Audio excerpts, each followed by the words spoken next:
I sat in the dark of a rented Range Rover, watching my family celebrate their victory inside a $25 million mansion via my iPad. They toasted to outsmarting their walking wallet, oblivious to the cameras recording them spilling wine on an $18,000 Persian rug. They have no idea a six-figure invoice is already drafted for the person who signed the lease. My real $12 million home is safe half a country away, and they will never cross its threshold. My name is Nadia Vega, and right now, the only thing separating me from the biting coastal wind is the thin metal skin of a rented Range Rover. The dashboard clock glows a soft, indifferent neon, reading 5:45 in the morning. Outside, the ocean is a dark, churning abyss, the sound of the waves muted by the luxury insulation of the SUV, but I can still feel the damp chill seeping through the glass. I am parked in the shadows of a public lot, just down the hill from Azure Crest, the $25 million glass and steel fortress that my family currently believes they have conquered. My phone chimes, the screen lighting up the dark cabin with a harsh white glare. It is an email. The sender is the legal department of Solstice Haven Estates. The subject line is written in aggressive, bold red letters. Urgent, payment demand and legal action. I slide my finger across the screen to open it. The formatting is severe, professional, and devoid of any warmth. It is not a warning. It is a bill of execution. I scroll down to the itemized invoice, my eyes scanning the numbers that would ruin a normal person's life. Item: 1 bottle, Chateau Margaux, 1996, status, consumed, cost, $2,400. Item: antique Persian silk rug, Tabriz origin, status, irreparable liquid damage, red wine, cost, $18,500. Item: Roche Beaubois, sectional sofa, status, structural damage, stains, cost, $22,000. Item: emergency legal consultation and breach of contract processing fees, cost, $5,000. The list goes on, detailing every broken glass, every scratched surface, every violation of the sacred display-only rule that the house manager had explicitly stated. I scroll to the bottom, where the grand total sits in a box outlined in black, $112,450. But the number is not the most important part of this document.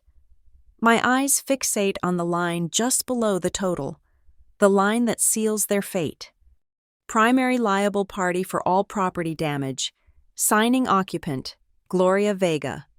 I feel a cold, sharp satisfaction settle in my chest, replacing the exhaustion of the sleepless night.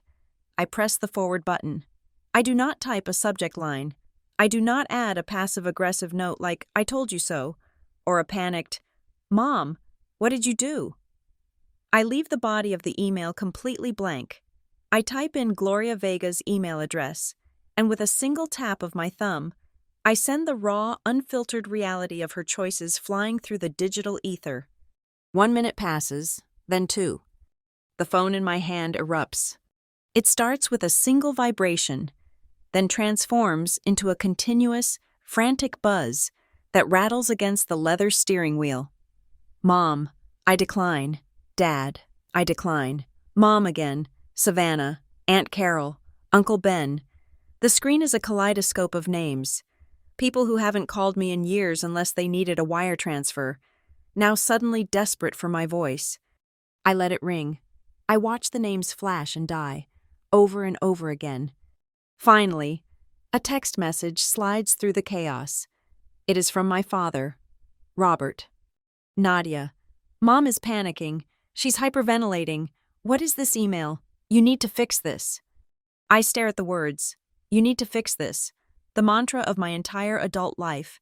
The assumption that I am the janitor of the Vega family, forever following behind them with a mop and a checkbook. I type back 2 sentences. Read the liability signature. It is not my name. I toss the phone onto the passenger seat and pick up my iPad. I switch apps to the security feed of Azure Crest. I still have access, for now. The footage from last night plays back in high definition, a silent movie of gluttony and arrogance.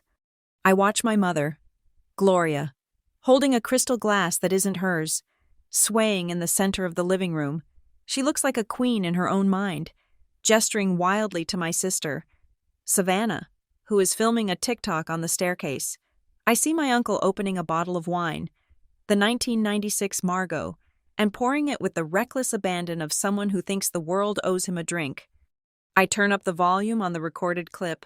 The audio is crisp. "To the new beach house," my mother announces, her voice slurred and triumphant. "And to Nadia, for finally stepping up and giving us what we deserve." "About time," Savannah laughs, spinning around. She's such a buzzkill, but at least her credit card works. Consider this the gift she owes us for being so boring. "Cheers to the walking wallet," someone else shouts. Wine splashes over the rim of the glass as they clink. A dark, jagged splash hits the cream-colored Persian rug. They don't even look down. They just laugh and keep dancing on the stain, grinding the vintage red wine into the $18,000 silk fibers. I feel a muscle in my jaw jump. It is not anger anymore. It is something colder. It is the feeling of a judge watching a confession. My mind snaps back to 12 hours ago. The memory is visceral, a physical blow. Flashback. I am standing on the porch of the mansion. The ocean breeze is warm, but the air coming from the open door is freezing. My mother stands in the threshold, her hand on the heavy brass handle of the massive oak door. "You're just bringing everyone down, Nadia," she says, her voice dripping with that fake, concerned sweetness she uses when she is twisting a knife. "Look, we are trying to have a family celebration here, a happy memory, and you are standing there checking emails and worrying about coasters. It is negative energy." "I paid for this house, Mom," I say, my hand reaching out to catch the door. "My name is on the booking." "And my name is on the door," she snaps, the mask slipping. "You are just the logistics. Nadia, we are the soul of this family. Go back to your little apartment, or wherever you stay. We need space, family space." She pushes the door. Slam. The sound echoes like a gunshot. Then, the distinct, heavy click thud of the deadbolt sliding home. I stand there, staring at the wood grain, hearing the muffled laughter erupt from inside. My phone buzzes in my pocket. A text from Savannah. "Don't be dramatic. Just come back tomorrow to help clean up. XOXO. End flashback. I blink, returning to the gray light of dawn in the SUV. They think I went back to some cramped motel. They think I'm crying somewhere, wondering how to earn my way back into their good graces. They have no idea where I really am, or rather, where my reality truly lies. I am not homeless. I am not desperate. In my mind, I am already walking through the halls of Silver Ridge Estate. Silver Ridge, my sanctuary, a $12 million architectural masterpiece hidden in the hills of Ridgeview, Colorado. It is a fortress of stone and timber, overlooking a valley of pine and silence. It has a heated infinity pool that steams in the winter snow, a library filled with first editions, and a kitchen where I cook meals for myself in peace. The family thinks Silver Ridge is a rental I stayed in once for a work retreat. They think my real home is a modest 2-bedroom condo in the city, the one I keep as a decoy. They have no idea that I own the mountain. They have no idea that the wealth they think they are leeching from me is just the overflow, the spare change I left on the table to see if they would steal it. And steal it they did. I pick up the iPad again. I exit the camera feed and open the Solstice Haven app. Last night, sitting in this very seat, shivering in the dark after the lock clicked shut, I didn't cry. I didn't beg. I opened this app.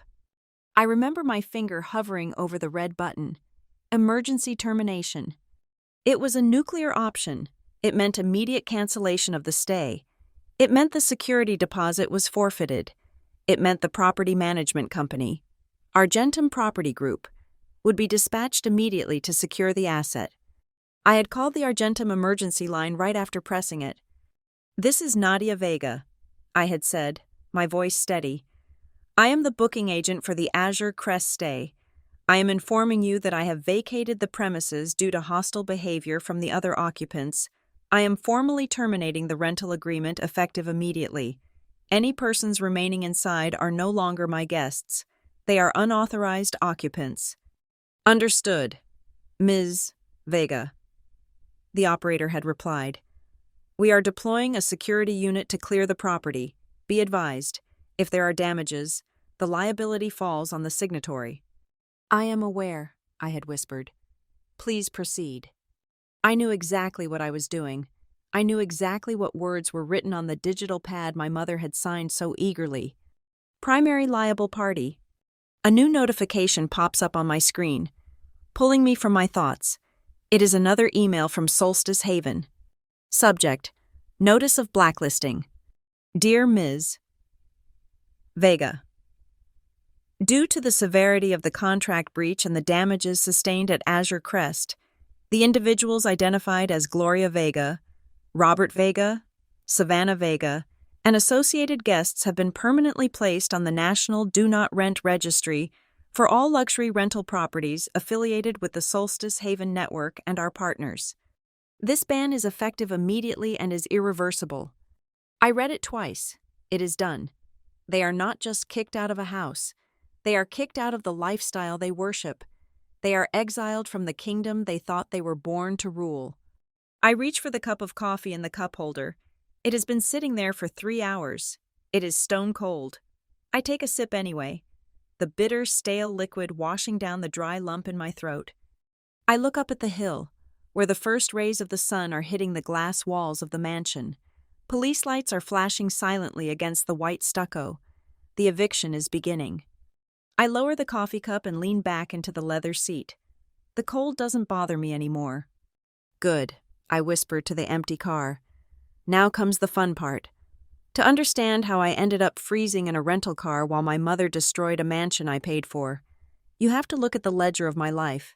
I have always been a numbers person, but for a long time, the math of my family never added up. I grew up in a town in Ohio that was slowly turning into rust. It was the kind of place where the sky was perpetually gray and the factories were hollow shells of what they used to be. My father, Robert, was a mid-level loan officer at a local bank. He was a man who wore beige suits that blended into the beige walls of his office, a man whose primary ambition was to avoid conflict at any cost. My mother, Gloria, was different. She was allergic to our reality. She spent her days in our drafty living room, surrounded by stacks of glossy magazines that showcased a life she felt she had been robbed of. She would trace her finger over photos of Italian villas and Manhattan penthouses, sighing that we had simply been born in the wrong zip code. She treated our working-class existence not as a life, but as a temporary administrative error that the universe would eventually correct. I was the correction mechanism. While other kids were playing in the street, I was at the kitchen table, doing my homework, and then doing Savannah's. I was 10 years old when I started balancing the checkbook because my mother could not bear to look at the balances. I realized early on that if I wanted to escape Ohio, I could not rely on luck. I needed data. I needed perfect grades. I needed scholarships. I became a ghost in my own house, a quiet machine of productivity. I secured a full ride to university, and my mother's reaction was not pride in my hard work, but relief that she would not have to dip into her image maintenance fund, a secret stash she kept for clothes and salon visits, to pay for my tuition. After college, I did not slow down. I moved to the city and founded Nova Point Metrics. It was not glamorous. People see the $12 million home now and assume I was an overnight success. They do not see the 3 years I spent sleeping 4 hours a night on a mattress on the floor of a studio apartment that smelled like stale curry. They do not see the diet of instant oatmeal and cheap gas station coffee. I poured every ounce of my energy into building code, analyzing security data, and creating a company that made corporate infrastructure invisible and impenetrable. During those years, my phone rarely rang. My family was busy. Savannah was trying to become an influencer, which mostly involved buying clothes she could not afford and taking photos of lattes. My parents were living their same cyclical life of complaint and inaction. Then came the day I closed the contract with a major defense contractor. It was the deal that turned NovaPoint from a struggling startup into a market leader. I remember standing in my office, shaking from adrenaline and caffeine, staring at the digital signature that was worth millions. I called home. I wanted to hear my mother say, just once, that she was proud of me. "That is nice, Nadia," she said, her voice distracted. I could hear the television in the background. "Listen, since you have some cash flow now, Savannah is in a bit of a bind. She found this gorgeous apartment downtown. It has a view of the lake. It is crucial for her brand background. Can you cover the deposit in the first 6 months? It is an investment in her career." I felt the air leave my lungs. "Mom, I just closed the biggest deal of my life. I built this company from nothing." "And you are so capable," she replied, her tone smooth and dismissive. "You are the strong one. Savannah is creative. She needs help. Family helps family. Nadia." I paid the deposit. That was the first crack in the dam. Over the next 5 years, the requests became a deluge. It was never a loan. It was always an emergency or an investment. There were the credit card bills for Savannah's wardrobe, because you cannot be a lifestyle guru in last season's shoes. There were the bills for my mother's holistic spa retreats to cure her nebulous stress. There was the time my uncle called, weeping, because he had gambled away his mortgage payment, and my father begged me to fix it to keep the peace. There were the repair bills for my father's vintage car that he never drove but refused to sell. I became the designated fixer. The reasoning was always the same. Nadia understands money. Nadia is the smart one. Money does not mean anything to Nadia. She just makes it on a computer. I sat down recently and ran the analytics on my personal finances. In 5 years, I had transferred over $700,000 to the Vega family ecosystem. $700,000. That is not just money. That is life force. That is hours I did not sleep. That is vacations I did not take. And in return, I received absolutely zero gratitude. The dynamic became most obvious during the holidays. I would fly them out, pay for the flights, pay for the food, pay for the venue. We would sit around a table groaning with expensive dishes, and they would proceed to dissect my personality. "Still single, Nadia?" my mother would ask, swirling her wine I bought. "You are too intimidating. You act like a robot. Men want warmth, not a calculator." "She is married to her laptop," Savannah would chime in, laughing. "I bet she sends calendar invites for dates." The table would erupt in laughter. I would sit there, smiling a tight, frozen smile, feeling the humiliation burn in my chest. Whenever I tried to bring up the subject of cutting back support, the atmosphere would shift instantly. "I think we need to discuss a budget," I would say. "Oh, here she goes," my mother would sigh, rolling her eyes. "Ruining dinner. Can we not talk about business for once?" I would look to my father for support. He would just stare at his plate, cutting his steak with deliberate slowness. "Nadia," he would say softly, "don't upset your mother. We are having a nice time. Don't divide the family over money. It is unbecoming." That was his weapon, the idea that holding them accountable was an act of aggression. He made my boundaries feel like betrayal. Despite the logic, despite the data staring me in the face, I kept paying. I think a part of me, the little girl from Ohio doing homework at the kitchen table, still believed that if I just wrote a big enough check, if I solved enough problems, my mother would look at me with the same adoration she gave Savannah. I wanted to be seen. I wanted to be loved for who I was, not for the transaction I could facilitate. The illusion finally shattered 6 months ago. It was my birthday, though no one had really acknowledged it beyond a group text. I had taken the family out to a high-end bistro. Savannah had brought 2 of her influencer friends. They were drinking champagne, ignoring me, talking about engagement rates and brand partnerships. The bill came. It was nearly $2,000. The waiter placed it in the center of the table. Savannah didn't even look at it. She just pointed a manicured finger at me and winked at her friends. "Don't worry," she said, her voice loud enough for the tables nearby to hear. "Nadia PayPal will handle it. That is her function." Her friends giggled. "Nadia PayPal?" one of them asked. "Yeah," Savannah grinned. "Swipe her and cash comes out. Just don't expect a conversation." The table exploded into laughter. My mother laughed the hardest, dabbing tears from her eyes. My father chuckled, taking a sip of his drink. I sat there, frozen. Nadia PayPal.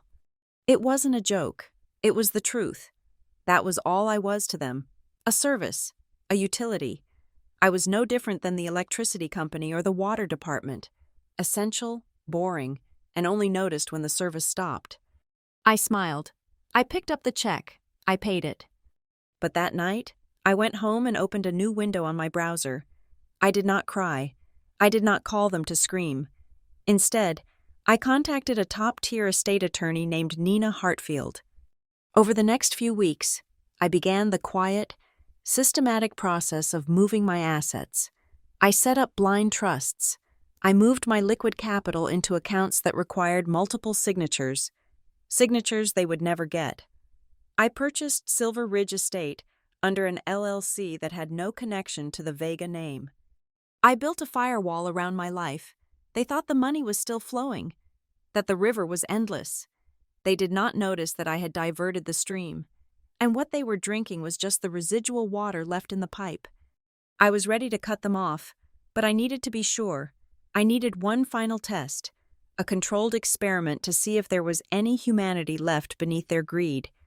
That was when the idea of the Azure Crest Mansion came to me. I would give them exactly what they wanted, a taste of the $25 million life, and see if they would finally treat me like a daughter, or if they would try to consume me whole. Now, sitting in the cold dawn, staring at the invoice for the wine and the rug, I have my answer. They did not just fail the test. They burned the classroom to the ground.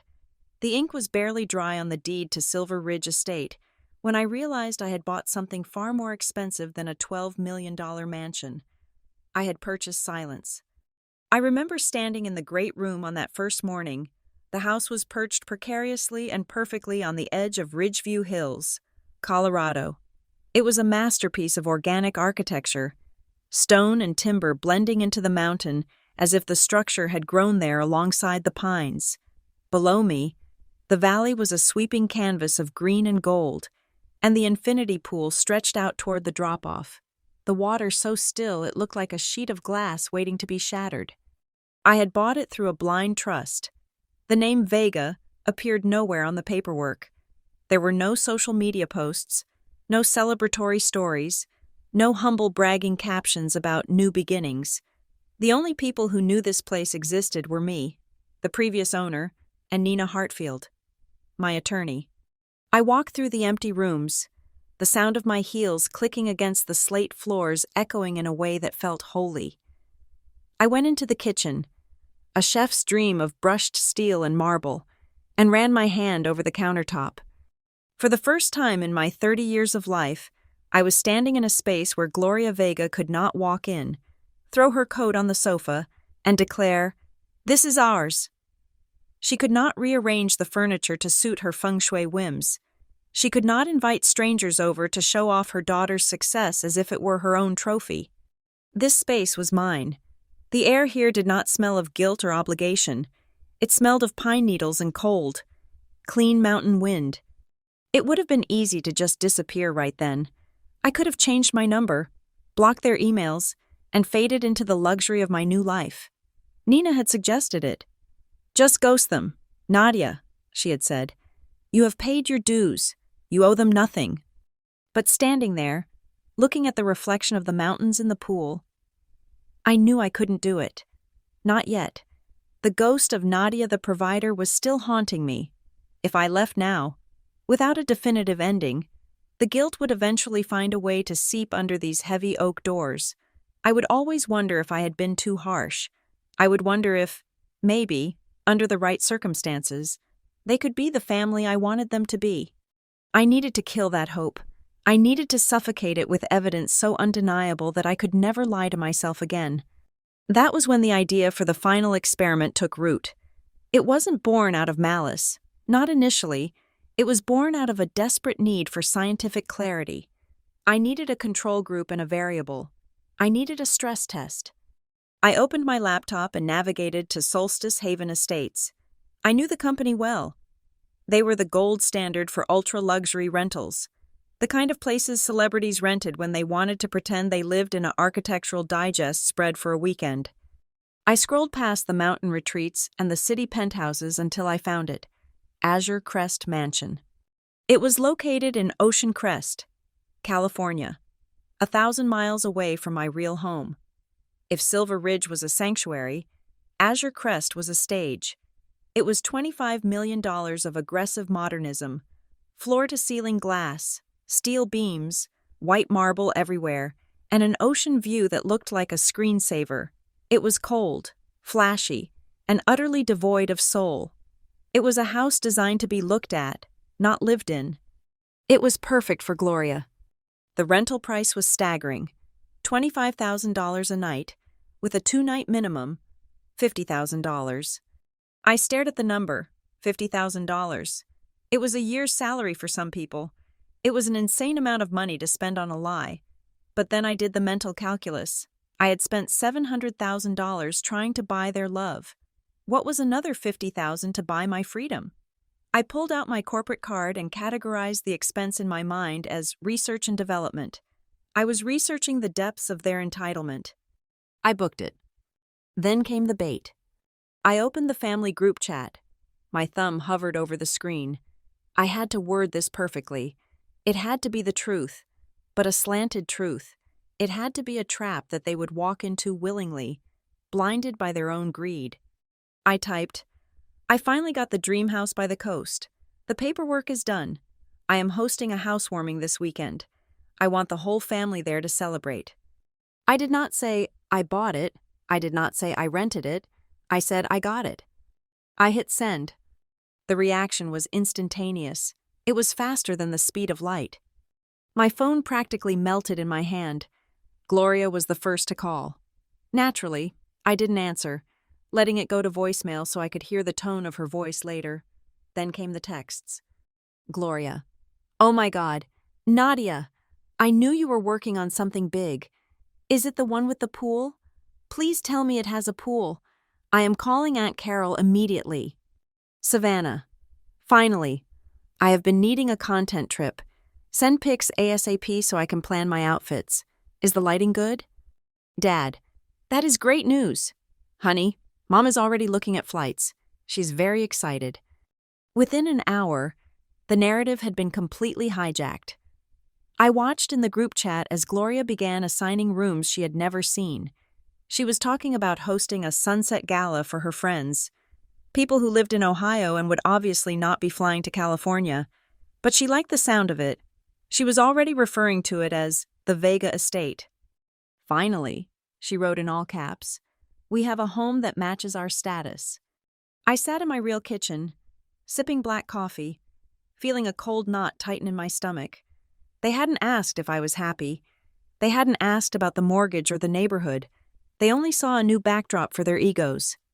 I called Nina Hartfield. "You are playing with fire. Nadia," she said, her voice sharp over the speakerphone.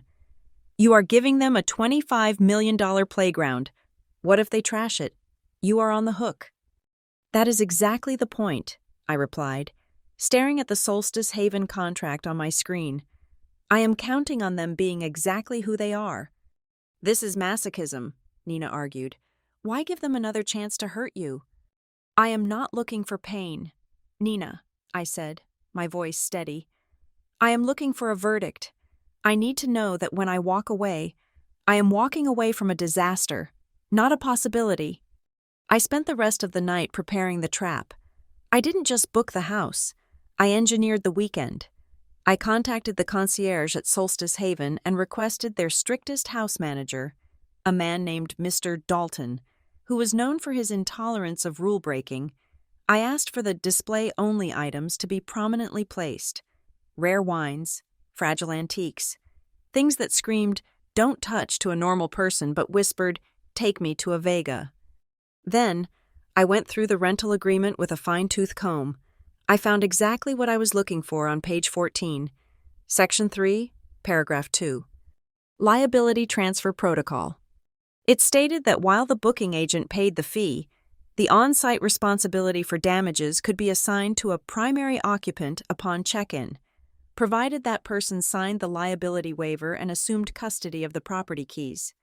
I highlighted the text in yellow. I knew my mother. I knew that in her desperate need to be the matriarch, the owner, the queen of the castle, she would never let me be the one to accept the keys. She would want the moment. She would want the photo op of signing the papers for her new estate. She would see a contract and assume it was just a formality acknowledging her importance. She would never read the fine print. She never did. She assumed the world would bend its rules for her because she was Gloria Vega. I printed the document. I packed my bag. Not the expensive designer luggage they expected me to have, but a simple, sturdy carry-on. I packed my laptop, my hard drives, and the deed to Silver Ridge, hidden deep in a lining pocket where no one would find it.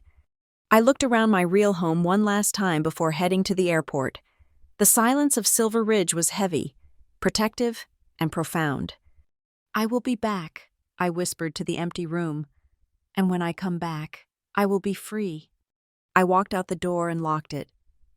I drove to the airport to fly to California, to a house that wasn't mine, to meet a family that I was praying would prove me wrong, all while knowing, with fatal certainty, that they would prove me right. The experiment had begun. The tires of our hired Escalade crunched over the pristine white gravel of the driveway, a sound that felt less like an arrival and more like the cocking of a gun. Through the tinted windows, Azure Crest Mansion rose up from the cliffside like a futuristic temple. It was all sharp angles, polished concrete, and floor-to-ceiling glass that reflected the Pacific Ocean so perfectly it was hard to tell where the house ended and the water began. It looked like a $25 million steel ship anchored on the edge of the world. I watched my mother's hands from the back seat. They were trembling, not with fear, but with a vibrating, avaricious excitement. She didn't wait for the driver to open the door. She practically fell out of the vehicle, her heels clacking aggressively against the stone pavers. Before she even took a breath of the salt air, her phone was out. "Hello, everyone," she chirped, her voice pitching up an octave into her fake socialite register. She held the phone high, panning across the massive teak front doors and the 2 rows of swaying palm trees. "Welcome to the Vega family's new beach home. Look at this view. We finally found a place that matches our energy." I stepped out of the car, adjusting my sunglasses to hide the roll of my eyes. Our new beach home. She hadn't even looked at me. She hadn't said hello. She hadn't asked how my flight was. To her, I was just the invisible infrastructure that made this scene possible, like the electrical wiring inside the walls. Behind me, the other car door flew open. Savannah and my cousin Tori burst out like confetti from a cannon. "Oh my God! Look at the light!" Savannah screamed, ignoring the architectural marvel in front of her and focusing entirely on how the sun hit her cheekbones. She ran toward the massive glass entryway, spinning in circles. "Tori, get the gimbal. We need to do the transition video right now before the sun moves. We have officially upgraded our lives. People." Tori, who was wearing a bikini top as a shirt despite the cool ocean breeze, was already filming. "Link in bio for the lifestyle guide," she shouted at her phone. Though I knew for a fact her lifestyle guide was a PDF she sold for $5 that mostly contained advice she stole from Pinterest. My father, Robert, lingered by the trunk of the car.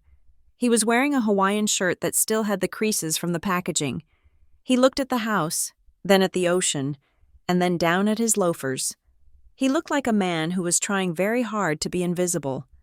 "Nice place, Nadia," he mumbled, not making eye contact. "It is a rental, Dad," I reminded him, my voice low. "For 2 nights." "Let your mother have her moment," he whispered, finally glancing at me with pleading eyes. "She is happy. Just let her be happy." I didn't answer. I walked toward the front entrance where a man was waiting. He stood like a statue, dressed in an impeccable charcoal suit that probably cost more than my father's car. He held an iPad against his chest like a shield. This was Mr. Dalton, the estate manager Solstice Haven had assigned.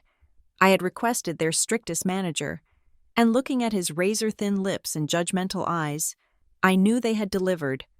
"Ms. Vega," Dalton said, nodding at me. He didn't smile. "Welcome to Azure Crest." "Thank you, Mr. Dalton," I said. "We are ready to check in." Dalton tapped his screen. "Excellent. As per Solstice Haven policy for our Tier 1 properties, I require a biometric signature for the liability handover. This acknowledges that the signatory has received the keys and assumes full legal and financial responsibility for the physical integrity of the estate during the stay."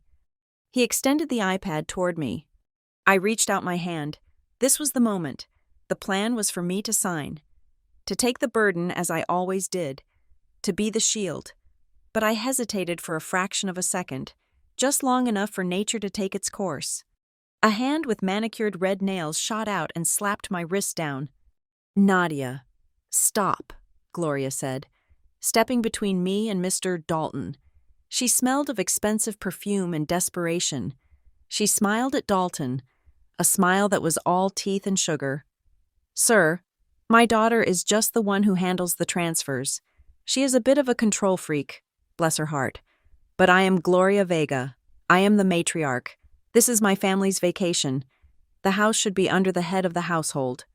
Dalton blinked, his professional mask slipping for a millisecond. He looked at me over Gloria's shoulder. I stood perfectly still. "Mom," I said, my voice calm and deliberate. "The person who signs this is the person who pays for the damages. It is a strict liability contract." Gloria laughed, a light, dismissive sound that grated against my nerves. "Oh, Nadia, always so dramatic about money. Damages. Look at us. Do we look like rock stars who smash guitars? We are civilized people." She turned back to Dalton, her eyes gleaming. "It just looks strange. You know, a mother staying in a house owned by her daughter. It messes up the dynamic. I want the receipt in my name. I want the welcome packet in my name." She wanted the status. She wanted the paper trail that proved she was the queen of the castle. "Mom," I said again, harder this time, "you need to read every single line of that document before you touch the screen. I have signed 1,000,000 leases, Nadia," she scoffed. She grabbed the iPad from Dalton's hands. I watched, fascinated and horrified, as her finger swiped upward. Swish, swish, swish. She scrolled past the clauses about structural damage. She scrolled past the indemnity warnings. She scrolled past the section detailing the replacement costs of the imported Italian marble. She didn't read a single word. "Here," she said, signing her name with a flourish, "Gloria Vega." The letters were huge, taking up the entire signature box. She handed the iPad back to Dalton. "Done. Now, where's the champagne?" Dalton looked at the screen, then at me. I gave him a microscopic nod. He tapped a button, locking the document. I leaned over and looked at the screen one last time. There it was, in bold, unchangeable digital text. "Primary liable party for all property damage. Signing occupant, Gloria Vega." A strange sensation washed over me. I expected to feel triumphant, like a hunter who just watched the trap snap shut, but I didn't. I felt a profound, heavy relief. It was the feeling of a weight being lifted, the realization that for the first time in my life, the safety net was gone, and I wasn't the one who had cut it. She had cut it herself. "Very well, Mrs. Vega," Dalton said, his voice cooler than before. "The liability is now recorded." He led us inside. The interior was breathtaking.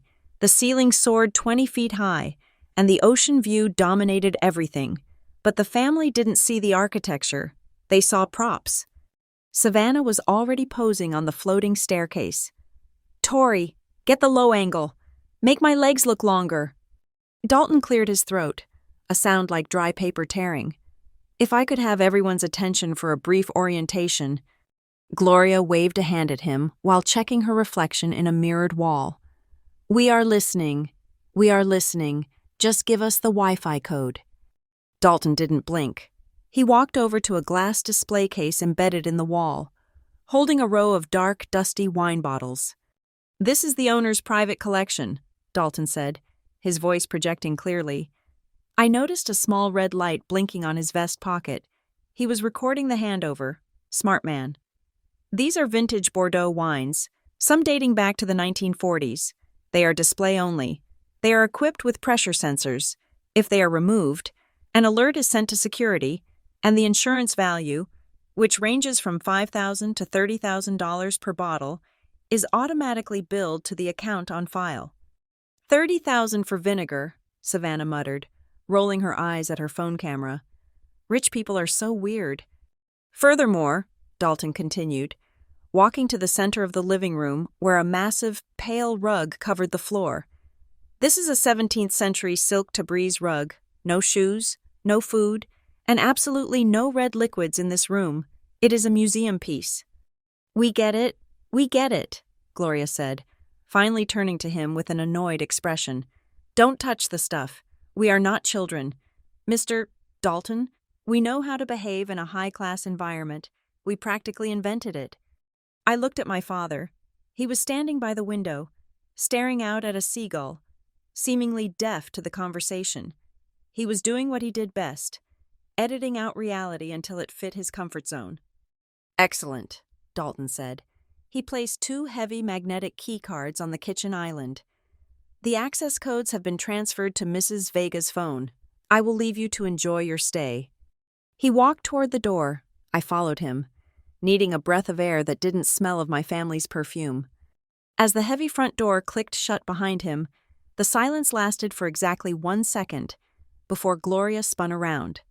She threw her arms out wide, claiming the space, claiming the air, claiming the $25 million of steel and glass surrounding her. "Now," she shouted, her voice echoing off the hard surfaces. "This is what I am talking about. From now on, this is the Vega standard."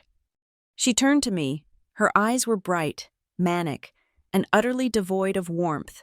She walked over and patted my cheek, a gesture that felt more like a slap. "You see, Nadia," she cooed, "you have the money, sure, but you don't have the vision. You would have stayed in some boring hotel, but I manifested this house. It is practically mine because I am the one who appreciates it." She leaned in close, her voice dropping to a whisper. "Remember this feeling, honey. Without me to push you, without me to set the bar, you would never know what true class looks like. You are just the wallet. I am the taste." I looked at her. I looked at the woman who had just signed a contract that could bankrupt her 10 times over without reading a single word. I looked at Savannah, who was already putting her shoes, her dirty, street-worn sneakers, onto the silk sofa to get a better selfie angle. "You are right, Mom," I said softly. I walked past her, heading toward the guest room they had assigned me, the smallest one on the ground floor, far away from the master suite she had claimed. "You are going to teach me a lot of things today," I whispered to myself, "and the lesson has just begun." The sun had dipped below the horizon, painting the sky in bruises of purple and deep indigo. But inside Azure Crest, the lights were blazing. I had hired a private chef for the evening, a man named Luca, who had trained in Michelin-starred kitchens in San Sebastian. I wanted everything to be perfect. I wanted to remove every possible variable that could give them an excuse to be unhappy. Luca had outdone himself. The kitchen island, a slab of white marble that probably cost more than my first car, was laid out with a spread that looked like a Renaissance still life. There was a tower of chilled seafood, lobster tails, oysters, king crab legs. There was Wagyu beef, seared to a precise medium rare, resting on a bed of truffle-infused puree. There were delicate pastries that looked like jewels. The smell was intoxicating, a mix of garlic, butter, and the briny freshness of the ocean. It was the kind of meal meant to be eaten immediately, meant to be savored while the steam was still rising. "Dinner is served," Luca announced, wiping his hands on a pristine white towel. He smiled, a genuine, proud smile of a craftsman presenting his art. I took a step forward, ready to plate some food. I hadn't eaten since my early morning coffee. "Stop!" Savannah shrieked. It wasn't a cry of alarm. It was a command. She physically blocked the island with her body, her phone held out like a weapon. "Luca, you are in the frame. Move to the left. No, further. You are casting a shadow on the lobster." Luca blinked, confused. "Miss, the beef is best enjoyed while—" "I said move," Savannah snapped, not looking up from her screen. She began rearranging the platters. She grabbed a lobster tail with her bare hands, hands that had been touching her phone, the doorknobs, and her hair, and tilted it at an unnatural angle. "Tori, turn on the ring light. The ambient lighting here is tragic for food porn." I watched as Luca took a step back, his professional mask tightening. He looked at me. I looked away, shame heating the back of my neck. "Savannah," I said, trying to keep my voice neutral. "The food is getting cold. Luca worked hard on this." "Content lives forever. Nadia, cold steak is temporary," she replied, snapping a burst of photos. "Besides, nobody actually eats the bread. It is just for the aesthetic." She shoved a basket of artisan rolls aside, knocking one onto the floor. She didn't pick it up. Beside her, my cousin Tori was prowling around the dining table. The table was set with the house's standard silverware, which was high-end stainless steel. But Tori had found the sideboard where a velvet-lined case sat open. "Oh, look at these," Tori whispered, her eyes widening. She reached in and pulled out a heavy, ornate silver knife. The handle was inlaid with mother-of-pearl. "Miss," Luca stepped forward, his voice sharp. "Please, do not touch those. The house manager was very specific. That is the antique collection. Display only." Tori rolled her eyes, twirling the heavy knife between her fingers. "Relax, chef. I am just getting a B-roll shot. Eating like royalty. You know, I am not going to steal it." "It creates micro-scratches," I said, stepping in. "Put it back. Tori, now." "God, you are such a buzzkill," Tori groaned, dropping the knife back into the case with a loud clatter that made me wince. "Fine, we will use the peasant forks." While the girls treated the dinner like a photo shoot, Gloria was performing her own theater. She was walking around the perimeter of the open-plan living area, holding a glass of white wine she had poured for herself from the fridge. She wasn't drinking it. She was using it as a prop to gesture with. She had her phone on FaceTime. I could hear the tinny voice of my Aunt Carol on the other end. "Yes, Carol, it is just breathtaking," Gloria was saying, spinning slowly to show off the room. "I told Robert, I said, 'Robert, we need a place that can host the whole clan. Can you imagine? We will do the summer reunion here next year. I will put the barbecue out on the terrace, and we can set up tables for everyone.'" I froze. "Next year?" "It is perfect for us," Gloria continued, her voice swelling with pride.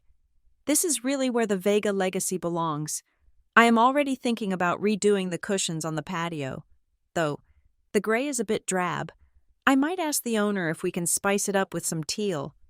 She walked past me as if I were a piece of furniture. She didn't say, "Nadia rented this nice place." She didn't say, "Nadia treated us." She said, "We will do the reunion here." She was already mentally squatting in the property, erasing my name from the lease and writing hers in permanent marker over the reality. 20 minutes passed. The Wagyu beef had turned from a glistening, succulent masterpiece into a dull gray slab. The butter on the lobster had congealed. Finally, Savannah signaled that she had enough footage. "Okay, we can eat, but don't mess up the plating on the center dish. I might need a second angle later." We sat down. The silence at the table was heavy, broken only by the sound of silverware scraping against china. I took a bite of the beef. It was cold. The texture was ruined. I felt a surge of anger on Luca's behalf, who had retreated to the kitchen to furiously clean his station, likely wanting to get away from us as fast as possible. I took a sip of water and set the glass down. It made a small thud against the table. Savannah stopped chewing. She glared at me. "Can you not?" she hissed. "Excuse me?" I asked. "The chewing, the glass, the noise," Savannah said. pointing her fork at me. I am recording ambient audio for my ASMR channel. The ocean sounds are perfect, but your jaw clicking is ruining the vibe. Just eat softer, or maybe wait until I'm done. I stared at her. I was paying $25,000 a night so my sister could tell me my existence was too loud for her microphone. I looked at my father. He was sawing at his cold steak, his head down. "Dad," I said, my voice quiet, "how is the food?" He looked up, startled, as if he had been caught doing something wrong. He glanced at Gloria, then at me. It is very fancy. Nadia, thank you. This is a lot. You really didn't have to— Oh, Robert, stop groveling, Gloria cut in. She hadn't taken a bite of food yet. She was too busy scrolling through the comments on her live stream. She didn't have to, but she should have. That is the point of raising a child, isn't it? You water them so they can provide shade later. She put her phone down and looked at me, her eyes narrowing slightly. You know, Nadia, you should be thanking us. I gripped my fork. Thanking you? Yes, Gloria said, picking up her wine glass. Do you think you would have been so driven if we had handed you everything on a silver platter? If we had been rich, you would have been lazy. We gave you the gift of hunger. We gave you the struggle. That anxiety you have, that workaholism, that is what made you rich. So really, this house, this dinner, it is just the return on our investment. The air left the room. I looked at my father, waiting for him to say, "No, Gloria, she worked hard. We didn't give her hunger, we gave her neglect." Robert looked at me. His eyes were sad, watery, and incredibly weak. He opened his mouth, and for a second, I thought he might redeem himself. "Your mother has a unique way of seeing things," he muttered. Then he put a piece of cold potato in his mouth and looked back at his plate. "Exactly," Gloria beamed, taking his silence as agreement.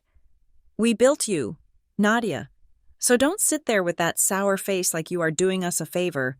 You are just paying your dues." My phone vibrated on the table. A single message notification lit up the screen. It was from Nina Hartfield. "Nina, just a reminder. The security system logs everything, audio and video. Every minute they act like this is a timestamp in your favor. Don't intervene. Let them dig." I read the message. I looked up at my family. Savannah was editing her photo, filtering her skin to look like porcelain. Tori was sneaking a selfie with the forbidden silver knife she had pulled back out. Gloria was toasting the air, drunk on her own delusion. My father was chewing in silence, a man who had surrendered his spine decades ago. I felt something break inside me. It wasn't a loud break. It wasn't a sob or a scream. It was a quiet, clean snap, like a dry twig stepping under a heavy boot. I realized I wasn't waiting for an apology anymore. I wasn't waiting for them to wake up. I was just waiting for the check to clear. I didn't argue. I didn't point out that my hunger was actually trauma. I didn't point out that I had spent my 20s having panic attacks because I was terrified of being poor like them. "You are right, Mom," I said, my voice steady, smooth, and utterly hollow. "I owe you everything." Gloria smiled, satisfied. "See? I knew you understood deep down." I took another bite of the cold, ruined beef. It tasted like ash. I chewed it silently, mindful of Savannah's recording. I let the coldness of the room seep into my bones. I looked at the wine bottle sitting on the counter behind them, the 1996 Chateau Margaux, the display-only bottle. I saw Gloria eyeing it. I saw the way she looked at the label, not knowing what the vintage meant, only knowing it looked expensive. One more step, I thought. Just take one more step. I knew, with the certainty of a data analyst looking at a perfect trend line, that the night was far from over, and I knew that by morning, I wouldn't just be a daughter anymore. I would be a plaintiff. The tension in the room was a physical weight, heavier than the humidity pressing against the floor-to-ceiling glass. Dinner had disintegrated into a chaotic photo shoot, and now the pack was moving to new hunting grounds. I watched from the dining table as Savannah drifted toward the climate-controlled wine wall. drawn like a moth to the most expensive flame in the house. The wall was a masterpiece of temptation. Behind the glass, bottles rested on invisible floating racks, lit by soft amber LEDs. These weren't just drinks. They were history. There were vintages here that survived wars, and right at eye level, sitting on a solitary velvet pedestal, was the crown jewel. It was a 1945 Chateau Mouton Rothschild. The label yellowed with age, a small brass plaque beneath it reading, "Display only, do not open. Private insurance policy required." Savannah pressed her face against the glass, her breath fogging up the pristine surface. "Guys, look at this," she called out, her voice shrill. "This bottle looks ancient. I bet it tastes like dust.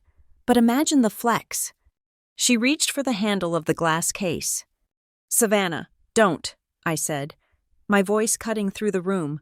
I stood up, grabbing the leather-bound house manual from the kitchen island. "Mr. Dalton explicitly stated that the top shelf is off-limits. That bottle is personal property of the owner. It is not part of the rental agreement." Savannah paused, her hand on the latch, and looked back at me with a bored expression. "Nadia, why do you have to be such a hall monitor? We are paying, what was it, $50,000? For that price, I should be allowed to drink the pool water if I want to." "I am the one paying," I corrected her. "And the contract says if you break the seal on that specific bottle, it is an immediate $30,000 charge, plus legal fees for destruction of property." "30,000?" Savannah laughed, but she didn't step back. Instead, she pulled her phone out. "Did you hear that, guys? $30,000 wine? Should we open it? If this livestream hits 100,000 likes, I am popping the cork. I don't care." "Savannah, stop," I said, taking a step forward. Gloria intercepted me. She stepped into my path, holding her half-empty glass of white wine, her eyes glassy and hard. "Relax, Nadia," she snapped. "You are always so uptight. Look around you. We are in a palace. When you rent a place like this, you own the experience. Possession is ownership, sweetheart. Don't throw the rule book at your mother." "It is not a rule book. Mom, it is a legal contract," I said, trying to keep the desperation out of my voice. "It is not our house." "It is our house for the weekend," Gloria announced, sweeping her arm wide. "And in my house, we don't tell guests what they can't touch." While we argued, the circus continued behind us. Tori, desperate to be part of Savannah's frame, had dragged a heavy oak dining chair over to the wine wall. She wanted a high angle, looking down at Savannah teasing the expensive bottle. "Climb up, Tor," Savannah directed, posing with her hand hovering over the forbidden handle. "Get the light hitting the label. Yeah, just like that." Tori scrambled up onto the chair. She was wearing slippery silk socks on a polished wood surface. In one hand, she held her phone. In the other, she had grabbed a bottle of red wine from the lower shelf, a cheaper vintage that Dalton had said was available for consumption, though cheap here meant $4,000 a bottle. She wanted to use it as a prop. "Okay, 3, 2, 1, act rich," Savannah shouted. Tori leaned back to get the shot. The chair leg wobbled on the slick floor. It happened in slow motion. I saw Tori's eyes go wide. I saw her foot slide. I saw the chair tip. "Whoa!" Tori shrieked. She flailed, her arms windmilling for balance. She didn't drop the phone, but the bottle of red wine in her left hand went flying. It arced through the air, end over end, a dark missile against the bright white lights of the living room. It hit the center of the cream-colored Persian rug with a sickening, heavy thud crack. The glass exploded. A fountain of dark, blood-red liquid erupted, spraying across the ivory silk fibers. The stain expanded instantly, aggressively, soaking into the antique weave. It looked like a crime scene. It looked like a gunshot wound in the center of the room. Silence hung in the air for exactly 2 seconds. Then, Savannah started laughing. "Oh my God!" she screamed, pointing the camera at the spreading pool of wine. "Tori, you are such a mess. Look at that. It looks like a murder." Tori was on the floor, rubbing her bruised elbow, but she was giggling too. I totally caught that on video. Did you see my face? I was like, whoa. They were laughing. They had just destroyed an $18,000 rug. I knew the price because I had memorized the inventory list, and they were laughing. I walked over to the stain. The smell of rich, oaky Cabernet filled the room, overpowering the scent of the ocean. The wine was already seeping into the underlay. There was no cleaning this. It was ruined. "Do you have any idea what you just did?" I asked, my voice trembling with a rage so cold it felt like ice in my veins. "That rug is an antique. It is listed at $18,500. Savannah rolled her eyes. Walking over to film the stain close-up, she typed a caption on her screen. I could see it. "When you are too rich and too clumsy. Oops." "Nadia, chill," Savannah said, not looking up. "It is just a rug. It is old anyway. Look at the pattern. It is so grandmother core. We did them a favor." "We didn't do anyone a favor," I said. "I am going to be billed for this. $19,000. Savannah, that is the price of a car." "Stop talking like an accountant," Savannah shouted, finally turning to face me. "God, you suck the air out of everything. That costs this, that costs that. Can't you just live in the moment? We are creating memories here." "You are creating debt," I snapped. "Enough!" Gloria's voice boomed across the room. She marched over, her heels avoiding the wine puddle. She looked at the mess, then at me. For a second, I thought she might apologize. I thought she might say, "Oh no, we need to call the cleaner." Instead, she sighed, as if I were the one who had spilled the wine. "Nadia, you are ruining the vibe," Gloria declared. "Your sister is trying to build her career. Accidents happen. If you were truly wealthy, you wouldn't care about a rug. You are showing your lower middle-class roots, acting so scared of a bill." She turned to Savannah and Tori. "Are you girls okay? Did you break a nail?" "I am good," Tori chirped, "but the video is going to go viral." "Good," Gloria said. Then she clapped her hands. "All right, executive decision. I am tired of this negative energy.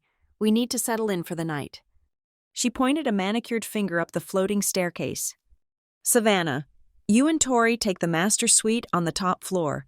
It has the best lighting for your morning routine videos, and the balcony view is essential for the brand.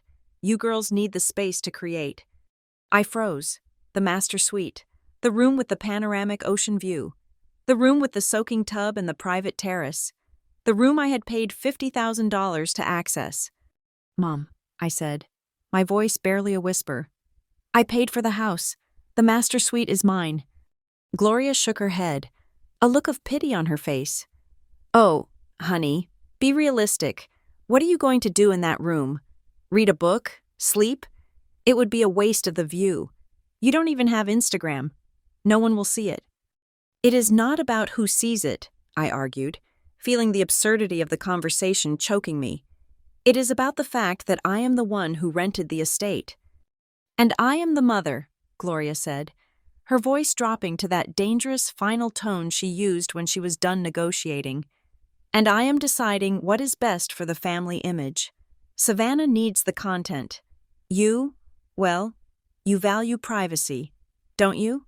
You can take the guest room downstairs. It is quiet. It is near the kitchen. It suits you better." She gestured to the small room off the hallway, the one intended for a nanny or a personal assistant. It had a view of the driveway. "Besides," Gloria added, turning her back on me to hug Savannah, "you are bringing everyone down. We need the upstairs to be a fun zone. No calculators allowed." I stood there. I looked at the red stain on the white rug. I looked at my sister and cousin high-fiving over their viral video. I looked at my father, who was suddenly very interested in a painting on the far wall, refusing to meet my eyes. And I looked at my mother, who had just evicted me from my own vacation to service her delusion of fame. Something inside me settled.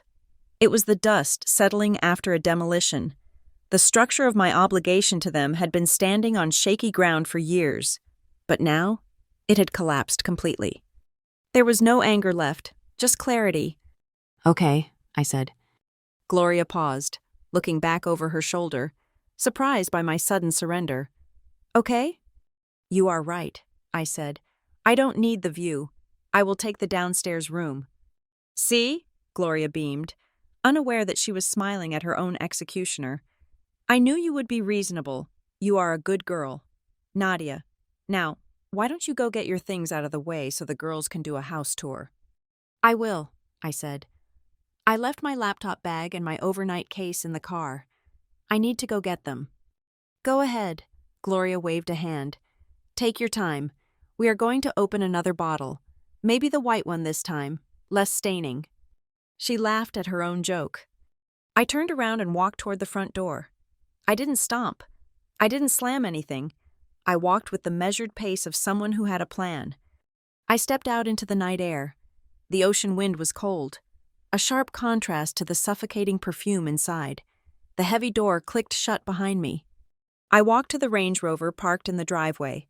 The gravel crunched under my boots. I opened the trunk, but I didn't take out my bag. I just stood there for a moment, breathing in the salt air, looking up at the house. Through the massive glass windows of the second floor, I could see them. Savannah was jumping on the bed in the master suite, shoes still on. Tori was filming her. Gloria was pouring wine in the living room, standing right next to the ruined rug, oblivious. They looked like parasites in a host body, consuming everything in sight, confident that the host would never fight back. I closed the trunk. I didn't take my bag. I didn't need it yet. I walked back to the front door. I reached for the keypad to punch in the code Mr. Dalton had given us. Beep, beep, beep, beep. The small LED light on the lock turned green. The mechanism whirred, disengaging the electronic latch. I reached for the handle and pulled. It didn't move. I pulled again, harder. The handle turned, but the door was stuck fast. I frowned, pressing my ear against the wood. I heard a distinct, heavy sound from the other side. It wasn't the electronic lock. It was the manual deadbolt, the heavy brass bolt that could only be turned by hand from the inside. I knocked. Mom, the door is stuck. No answer. I could hear music starting to thump from the speakers inside, some heavy bass pop song Savannah liked. I knocked harder. Savannah? Dad? Nothing. I pulled my phone out and dialed Gloria. It rang and rang. Finally, after the sixth ring, she picked up. What? She sounded breathless, annoyed. Nadia, we are in the middle of a toast. Mom, the door is locked, I said. The deadbolt is on. Let me in. Oh, Gloria said. Her voice changed. It wasn't confused. It was sickly sweet. Listen, honey, we were just talking. The energy. It is just really heavy with you here right now. You were so angry about the rug, and the wine, and the room. It is killing the mood. I stared at the wood grain of the door. So you locked me out? No, not locked out, she purred. We just need a little family time, just us, to reset. Why don't you go back to your apartment for the night, or grab a hotel? You can come back in the morning to help clean up before checkout. We can do breakfast then, when you are in a better mood. You want me to leave, I repeated, confirming the data, and come back to clean. It is for the best, Gloria said. We just need space. Love you. The line went dead. I stood there in the dark. The wind whipped my hair across my face. They had locked me out. They had taken the house I paid for, destroyed the things I was liable for, stolen the room I deserved, and now they had physically barred me from entry because my concern for the cost was ruining the vibe. I looked at the keypad. The green light faded back to red. I didn't knock again. I didn't scream. I turned around and walked back to the car. I climbed into the driver's seat and locked the doors. The silence inside the SUV was absolute. I picked up my iPad. I opened the Solstice Haven app. My finger hovered over the interface. I looked up at the house one last time. I saw the silhouette of my mother in the window, raising a glass to an empty room. Enjoy the view, Mom, I whispered. I tapped the screen. Emergency termination. The screen flashed a warning. This action is irreversible. Security will be dispatched. All occupants will be treated as trespassers. I typed in the reason box. Severe property damage. Intoxicated occupants.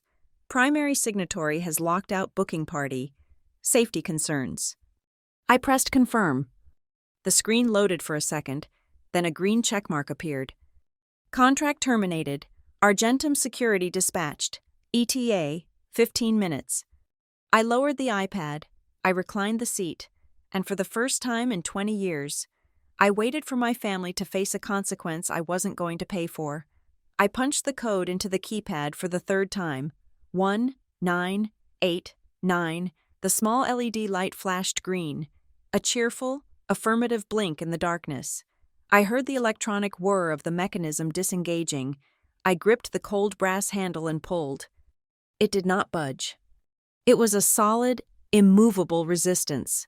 I knew that feeling. It was not a malfunction. It was the deadbolt, the heavy manual lock that could only be turned from the inside. I stood there, pressing my forehead against the cool glass of the side panel. Through the sheer curtains, I could see into the living room. The lighting was set to a party mode, shifting from pink to blue. I saw Savannah spinning in the center of the room, a fresh glass of wine in her hand. Tori was laughing, her head thrown back, shouting something over the thumping bass of the music. Even my father was there, sitting on the arm of the sofa, the $22,000 sofa, tapping his foot to the beat. They looked euphoric, and the realization hit me with the force of a physical blow. They were happy because I was not there. My absence was the final ingredient they needed for their perfect night. I pulled my phone from my pocket. My fingers were cold, making it hard to type. I dialed Gloria. I watched through the glass as her phone lit up on the kitchen island. She glanced at it, frowned, and let it ring. She took a sip of her wine. She said something to Savannah, who rolled her eyes. I called again. This time, Gloria picked up on the fourth ring. Hello? Her voice was breathless, dipped in a sugary sweetness that set my teeth on edge. Is everything okay? Nadia, did you forget something? You locked the deadbolt, I said. It was not a question. Oh, Gloria said. She didn't sound surprised. She sounded like she was talking to a slow child. Don't say it like that, honey. Don't say it like I kicked you out. I am standing outside the door. Mom, the code works. The lock is turned. You physically barred me from entering. Listen, Gloria sighed, the sweetness dropping just a fraction. We just need a little space tonight. The girls were saying that your energy is just very heavy. You were so stressed about the rug, and the wine, and the rules. It makes everyone anxious. We just want to enjoy the house without feeling like we are being audited. I paid for the house, I said. My voice was flat, devoid of the hysteria she probably wanted to hear. And we appreciate it, Gloria chirped. We really do. That is why we are doing this. For you. So you can go relax, go back to your little apartment, get a good night's sleep, decompress. Then she said the sentence that severed the last thread holding me to them. You can come back in the morning to help clean up. We will have a big family breakfast after the maid work is done. Doesn't that sound nice? Come back to help clean up. The words hung in the night air between us. My entire life flashed before my eyes in a series of transactions. I was the one who paid the tuition, and I was the one who filled out the forms. I was the one who bought the car, and I was the one who drove it to the mechanic. I was the one who rented the mansion, and now I was the one expected to come back with a trash bag to hide the evidence of their joy. I existed in 2 states for the Vega family, the ATM and the janitor. There was no third state. There was no daughter. I looked through the glass one last time. Gloria was smiling at the phone, confident that she had managed me, just like she always did. I didn't scream. I didn't cry. I didn't threaten to cut them off. Okay, I said. I smiled in the darkness, a sharp, cold expression that she couldn't see. You are right. Mom, you guys need your space. Enjoy the night. I knew you would understand, Gloria exclaimed, relieved. Sleep tight, sweetie. I ended the call. I turned my back on the $25 million fortress. I walked to the Range Rover, the gravel crunching loudly under my boots. I didn't look back. I started the engine and peeled out of the driveway, leaving the glowing mansion behind me. As I drove down the winding coastal road, the salty wind whipping through the slightly cracked window, I pressed the speed dial for my lawyer. Nadia? Nina Hartfield's voice was sharp, alert. It is late. What happened? They locked me out, I said. They destroyed a rug worth $18,000. They opened the vintage wine, and then they engaged the deadbolt because my concern for the damages was ruining their vibe. There was a silence on the other end of the line, a long, heavy silence. And, I added, staring at the dark road ahead, Gloria told me to come back in the morning to clean up. Okay, Nina said. Her voice was no longer the voice of a friend. It was the voice of a prosecutor sharpening a knife. Nadia, if you were looking for a sign, the universe is being incredibly thorough tonight. This isn't a family dynamic anymore. This is a hostage situation, and you are the hostage. I know, I said. I am going home. To the condo? No, I said. To Silver Ridge. The drive to my estate was a blur. My mind wasn't on the road. It was replaying 30 years of memories, recontextualizing every hug, every I love you, every birthday card. I saw them now for what they were, receipts. When I pulled up to the gates of Silver Ridge, the contrast was physical. Here, there were no flashy glass walls, no pretension, just stone, timber, and silence. I authorized my entry, and the iron gates swung open with a smooth, silent grace. I parked the car and walked into my living room. It was quiet. The only sound was the gentle, rhythmic lapping of the infinity pool water against the tile edge. The lights were dim and warm. I walked to the center of the room and stood there. No one was screaming for a ring light. No one was demanding a different wine. No one was asking me to move out of the frame. I was alone, and for the first time, loneliness didn't feel like a defect. It felt like safety. I sat down on my sofa, a sofa that no one had spilled wine on, and pulled out my iPad. I opened the Solstice Haven app. The interface was sleek and dark. The reservation details for Azure Crest were right at the top. Current stay. Active. Occupants. 4. Checkout. Sunday. 11 a.m. I stared at the screen. I thought about the $700,000 I had given them. I thought about the years of therapy. I thought about my father looking at his shoes, while my mother called me a wallet. I thought about the display-only knife in Tori's hand.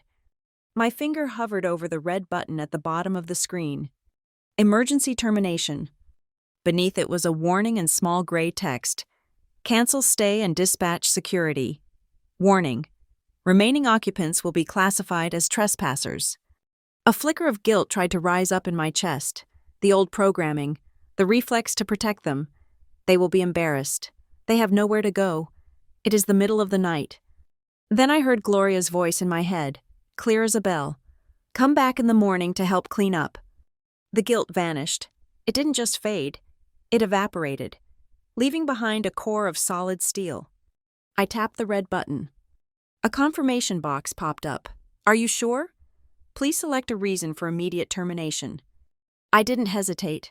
My fingers flew across the virtual keyboard. Reason. Severe property damage to antique inventory. Consumption of prohibited high-value assets. Intoxicated occupants engaging in reckless behavior. Primary signatory has physically locked out the booking party. I read it over. It was clinical. It was factual. It was the truth. I pressed submit. The screen loaded for a heartbeat. Then, a green banner appeared across the top. Termination confirmed. Security dispatched. Notification sent to primary signatory. I set the iPad down on the coffee table. I leaned back and closed my eyes, listening to the silence of my $12 million home. It was done. The janitor had just quit, and she had taken the keys with her. The screen of my iPad was a mosaic of 6 different camera feeds, a silent, high-definition dashboard of the disaster unfolding 1,000 miles away. I sat on my sofa in Silver Ridge, a glass of water in my hand, watching the destruction of Azure Crest like a security guard on the night shift of a bank robbery. But I wasn't calling for help. I had already called the executioners. The living room camera offered the most panoramic view of the wreckage. The $18,000 Persian rug, which had been pristine white just 3 hours ago, now looked like a crime scene. It wasn't just the initial splash of red wine anymore. I watched as Savannah walked right through the puddle in her sneakers, tracking dark, sticky footprints onto the white marble hallway. She didn't even look down.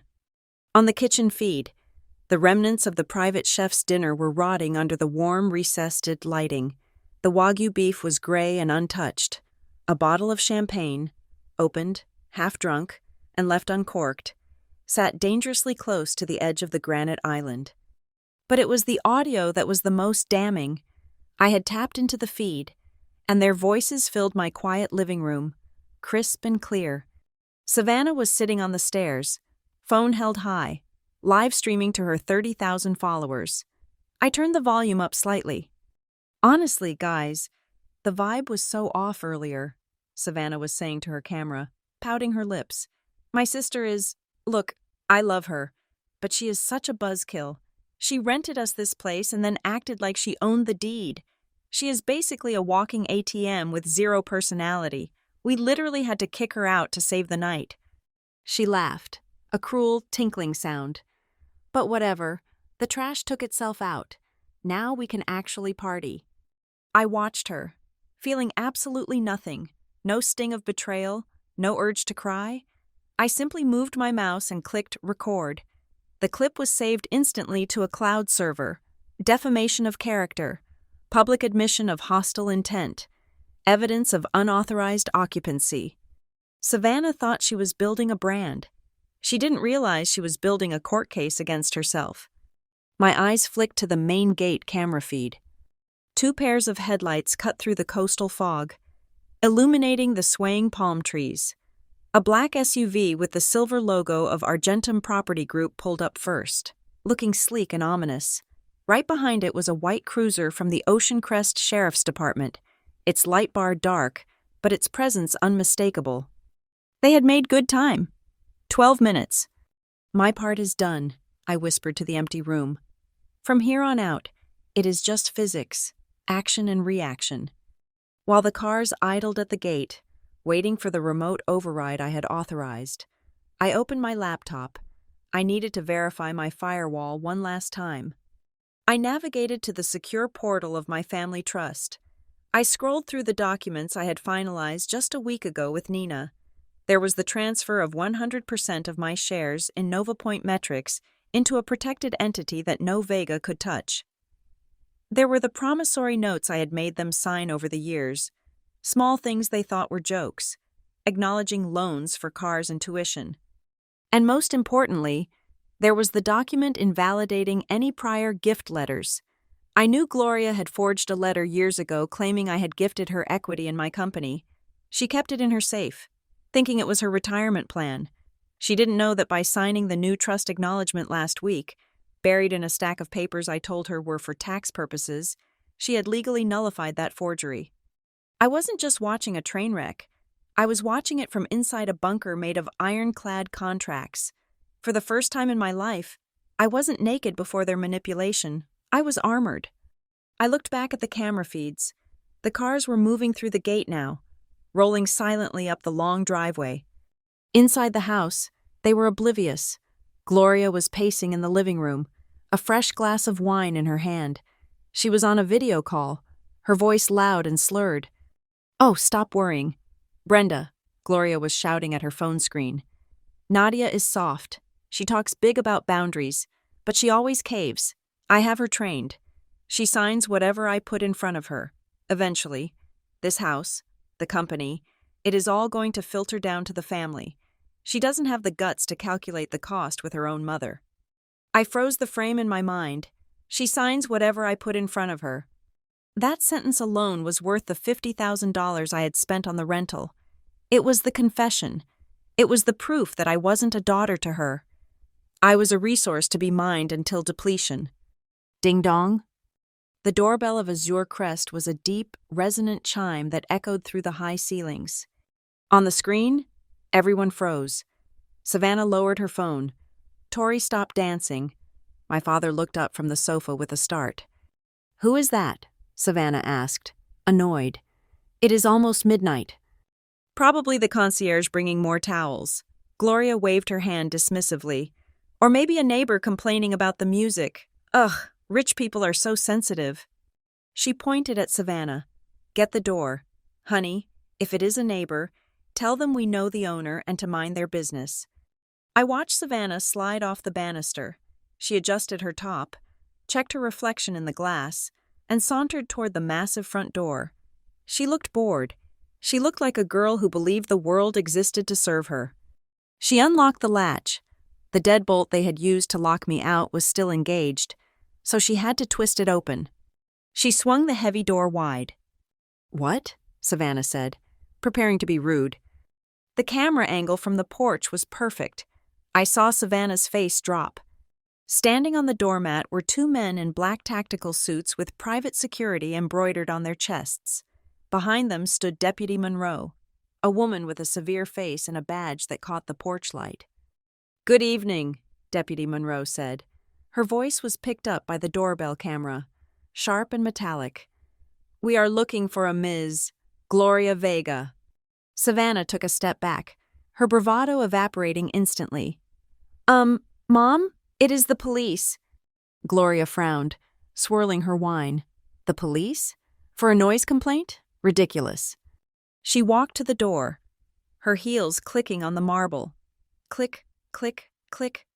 Marching toward her own demise with the confidence of the ignorant. Officer, Gloria said, leaning against the doorframe, trying to look casual but swaying slightly. Is there a problem? We are just having a family gathering. My daughter rented this estate. I am sure there is a misunderstanding. There is no misunderstanding, ma'am, one of the security agents said. He held up a clipboard. We received an emergency termination notice from the booking agent, Ms. Nadia Vega. She has cited severe property damage, unauthorized consumption of high-value inventory, and hostile lockout of the primary tenant. Gloria blinked. What, Nadia called you? Ms. Vega has canceled the contract. Deputy Monroe stepped forward, her hand resting near her belt.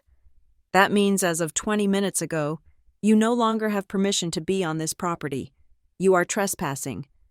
Trespassing? Gloria laughed, a high, nervous sound. This is my daughter's rental. I signed the paper. I am the primary party. Exactly, the agent said. You signed the liability waiver, which is why we are here to escort you off the premises and assess the damages you are personally responsible for. May we come in? I zoomed in on the living room camera. I watched my father stand up, his face draining of color. I watched Tori try to hide the bottle of wine she was holding behind her back. And I watched Gloria's face crumble. It wasn't sadness. It was the shock of a predator realizing the cage door had just slammed shut. My laptop pinged with an email notification. It was from Nina. Subject: Asset shielding complete. Body: The final transfers are recorded. Your personal accounts are completely decoupled from any liability regarding Gloria Vega or her debts. If she sinks alone. I looked at the chaos unfolding on my screen. The shouting, the waving of hands, the security guards stepping into the foyer with their muddy boots on the marble. I picked up my glass of water and took a long, slow sip. My heart rate, which had been racing for years, finally slowed down to a steady, rhythmic beat. I wasn't drowning anymore. I was on dry land, watching the ship go down. And for the first time, I wasn't throwing them a life raft. I was just watching. The standoff in the foyer of Azure Crest was being broadcast to my screen in high definition, 4K clarity. It was like watching a nature documentary where the predators suddenly realize they are the prey. Deputy Monroe stood with her feet planted shoulder-width apart, a posture of absolute authority. Beside her, the two private security agents from Argentum looked like stone golems, Facing them was my mother, Gloria, clutching the doorframe as if it were the mast of a sinking ship. "This is ridiculous," Gloria spat, her voice shrill enough to distort the audio feed slightly. "You cannot throw us out. My daughter bought this house. I am Gloria Vega. I am the mother. Everything she has is mine by extension." Deputy Monroe did not blink. She held up her own tablet, tapping the screen with a stylus. "Ms. Vega, let me be crystal clear. This property is owned by a holding company managed by Martin Keaton. It is operated by Solstice Haven Estates. Nadia Vega was the booking guest for a short-term rental agreement." "Rental?" Gloria scoffed, looking back at my father for support. "Nadia told us she got the house. She bought it." "She canceled the contract," Monroe continued, her voice cutting through Gloria's delusion like a laser. "She cited multiple violations of the lease, and since she has terminated her stay, you have no legal standing to be here." Monroe took a step forward, holding the screen up to Gloria's face. "Furthermore, the liability for the damages, which are currently estimated to be well over $100,000, falls on the primary signatory. That is you, Ms. Vega." "100,000?" Gloria shrieked, the color drained from her face, leaving her foundation looking like a cracking plaster mask. "That is impossible. We didn't do anything." "The rug alone is $18,000. Monroe read from the list. "The 1945 Chateau Mouton Rothschild you opened is $30,000. The structural damage to the automated blinds in the master bedroom is another $15,000. It adds up." At the mention of the money, Savannah, who had been sulking by the stairs, suddenly sprang into action. She pulled her phone out and hit the Go Live button. I could see the notification pop up on my own social media feed. "Savannah V is live. Being scammed by police. Help." "Guys, you are not going to believe this," Savannah shouted at her phone, shoving the camera toward Deputy Monroe. "This rental company is trying to scam us. They are kicking us out in the middle of the night and making up fake charges. Look at this police brutality." She spun around, intending to show the pristine condition of the house to her followers. "Look, the house is fine," Savannah yelled. But in her drunken haste, she didn't realize what she was filming. As she panned the camera across the living room, the high-quality lens captured everything in brutal detail.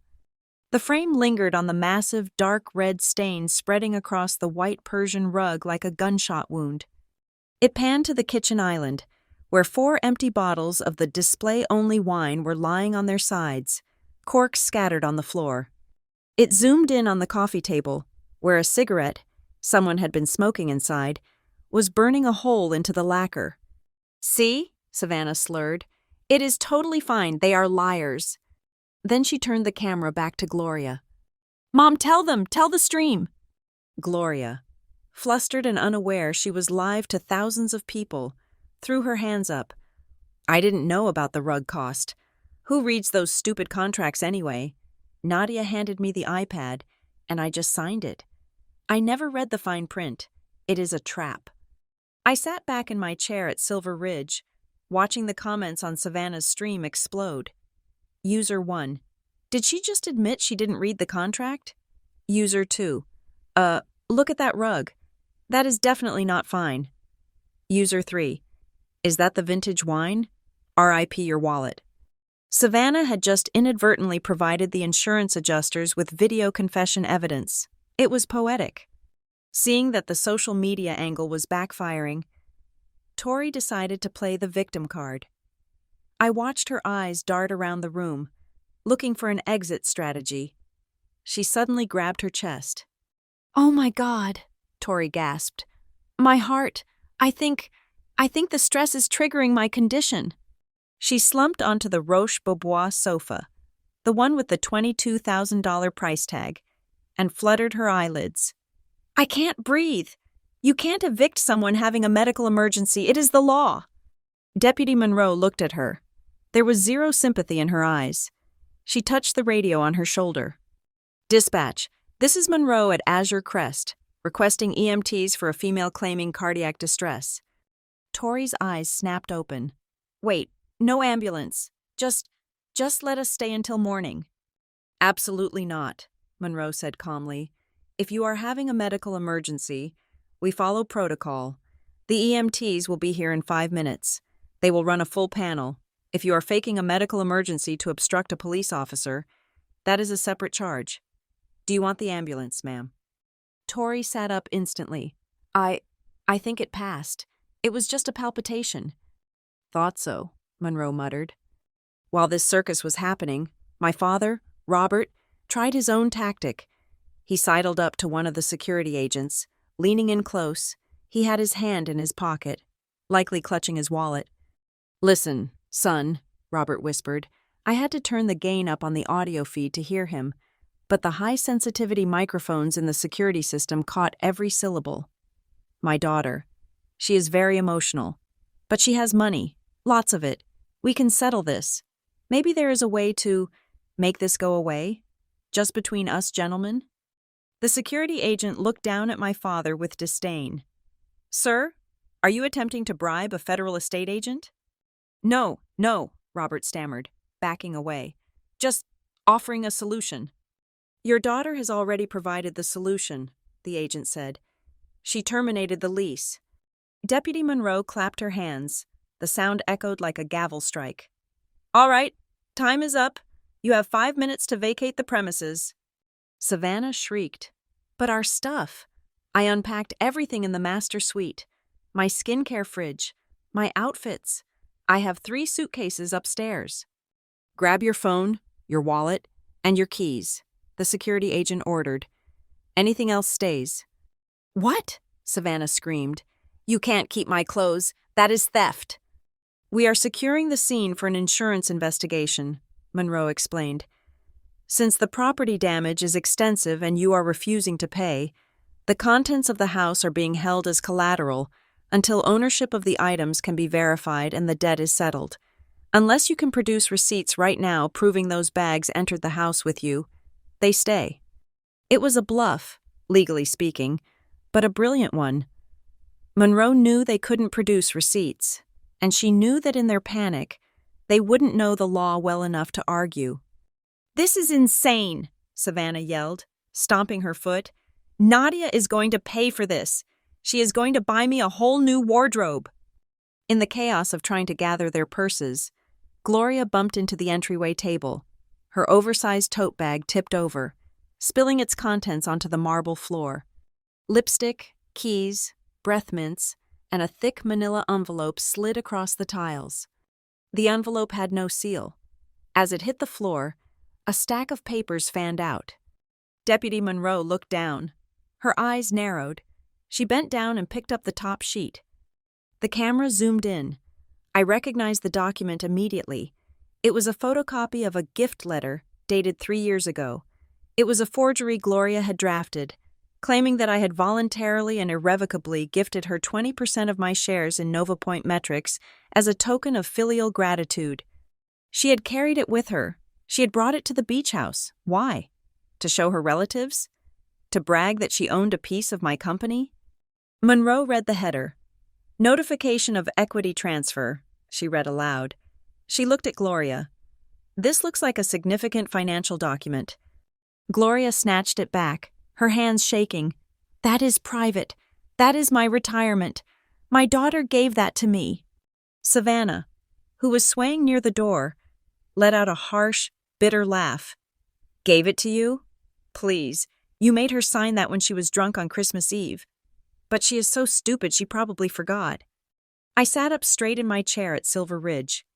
Savannah continued, unaware that the security guard's body camera was pointed directly at her. "Nadia is an idiot. You guys, we put a paper in front of her. She signs it. She is just a walking wallet. That is her whole purpose. She doesn't have a brain. She just has a bank account." Deputy Monroe stared at Savannah. Then she looked at the camera in the corner of the ceiling. My camera. She knew I was watching. She knew exactly what she had just captured.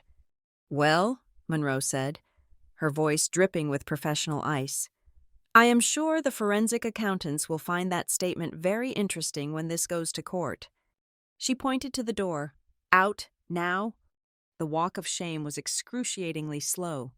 Gloria tried to maintain her dignity, fixing her hair, but without her luggage, without her estate, she looked small and defeated. Robert followed her, head down, hands in his pockets. Tori was texting furiously, probably trying to delete her earlier posts. Savannah was still arguing with the air, shouting threats that sounded hollow against the vast silence of the ocean night. They stepped out onto the gravel driveway. The wind was whipping around them.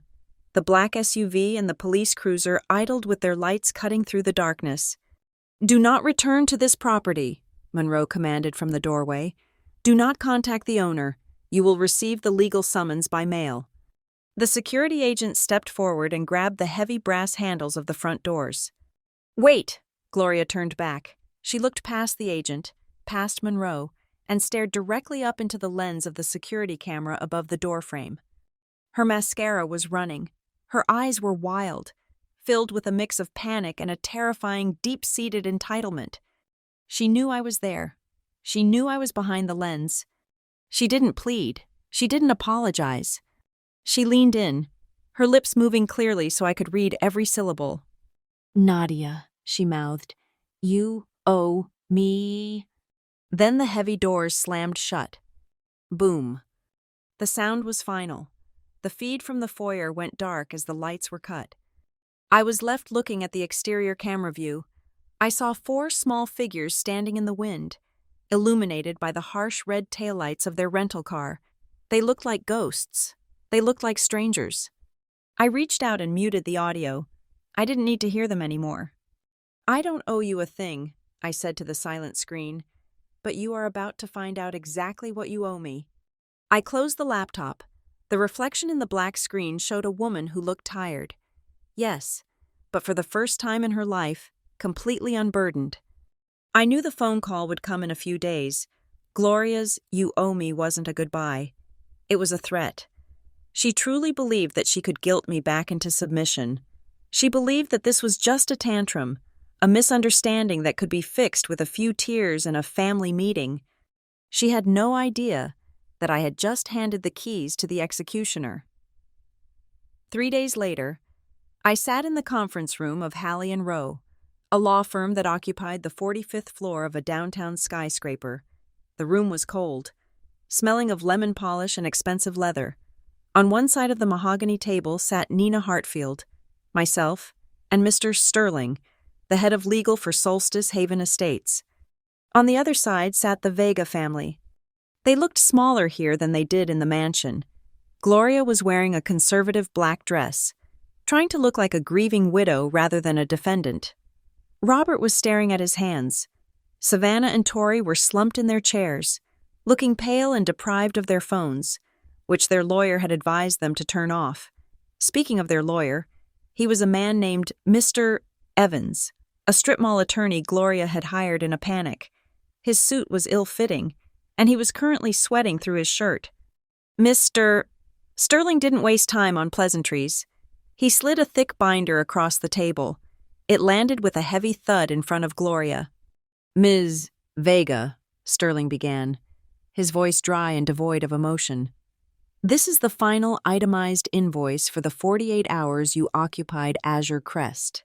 It includes the replacement of the 18th century Tabriz rug, the market value of the 1945 Chateau Mouton Rothschild, the repair of the automated blind system in the master suite, and the emergency cleaning fees for biohazards found in the pool filtration system.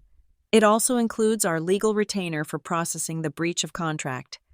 Sterling paused, letting the silence stretch. "The total comes to $124,550. Gloria gasped. It was a theatrical, sharp intake of breath. She looked at the binder as if it were a bomb. "This is insane," she whispered, looking at Mr. Evans. "Do something." Mr. Evans cleared his throat nervously. "Now, look here. My client, Ms. Vega.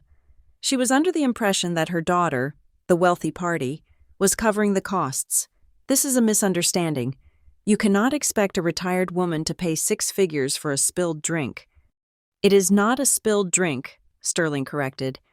"It is gross negligence and destruction of property. And regarding the liability, we have a signature." Gloria immediately burst into tears. It was a performance I had seen 1,000 times.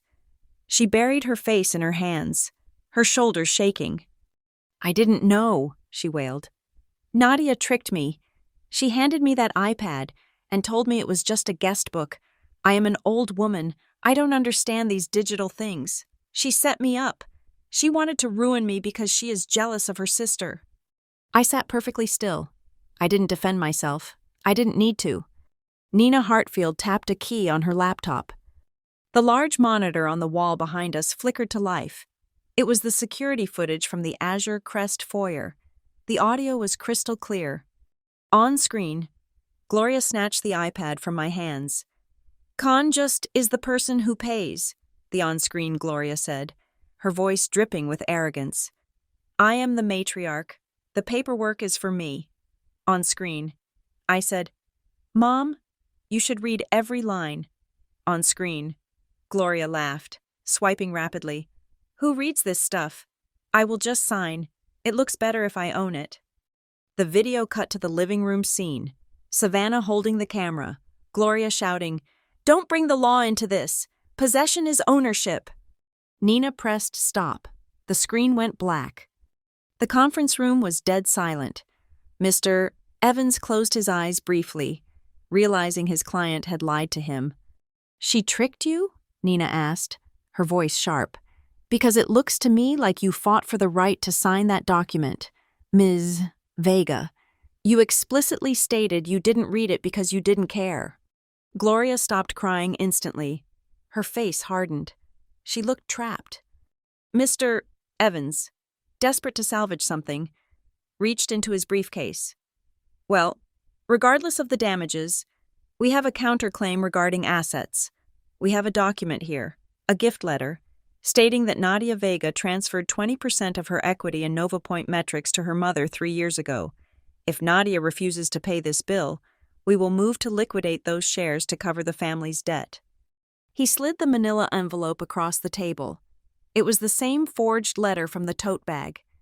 I looked at the envelope. I didn't touch it. Nina laughed. It wasn't a nice laugh. It was the sound of a trap snapping shut.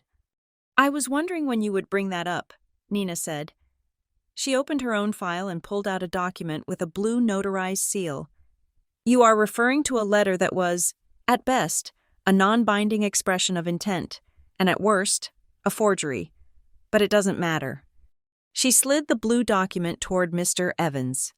"This," Nina said, "is the asset transfer agreement for the Vega Family Blind Trust. It was signed and notarized 7 days ago, in this document, which Gloria Vega signed in my presence, believing it was tax paperwork for the beach trip.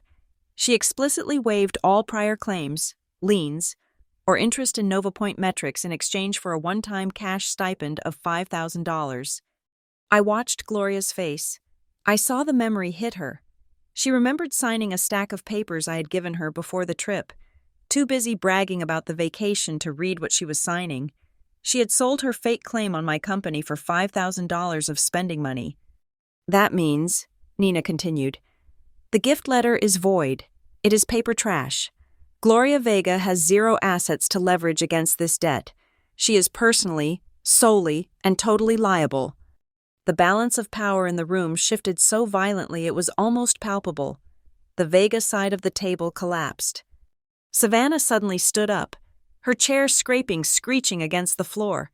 Her face was red, her composure gone. "This is bullshit," she screamed, slamming her hands on the table.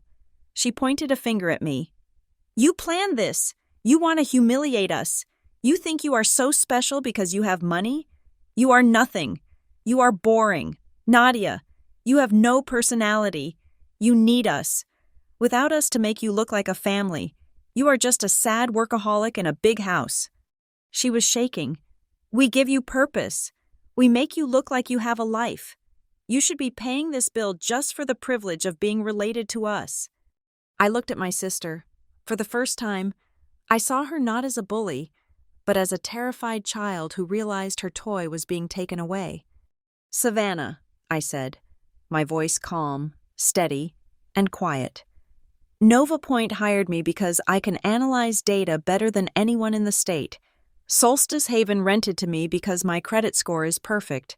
Not a single person on this earth has ever signed a contract with me because of the vibe of this family. I leaned forward slightly. In fact, the only thing this family has ever done is lower my value. Savannah opened her mouth to scream again, but Robert pulled her down. "Sit down," he hissed. "Enough!" Mr. Sterling spoke up, closing the binder. "Here is the offer. Gloria Vega signs a binding agreement to repay the $124,000 in monthly installments over the next 10 years, with interest. Additionally, every member of the Vega family accepts a permanent, lifetime ban from all Solstice Haven properties globally. If you agree, we close the file." "And if we don't?" Mr. Evans asked, weaky. "Then we file civil charges for gross negligence and fraud," Sterling said. "And we file criminal charges for the destruction of insured property. And given the video evidence of Ms. Vega admitting she signed in bad faith, you will lose." The room fell silent again. The weight of the debt hung over Gloria. 10 years of payments, no more luxury, no more pretending. Gloria turned to me. Her eyes were wide, desperate, pleading. The mask of the matriarch was gone. Now she was just a beggar. "Nadia," she whispered, "please, just pay it. You have the money. It is nothing to you. I am your mother. I promise I will change.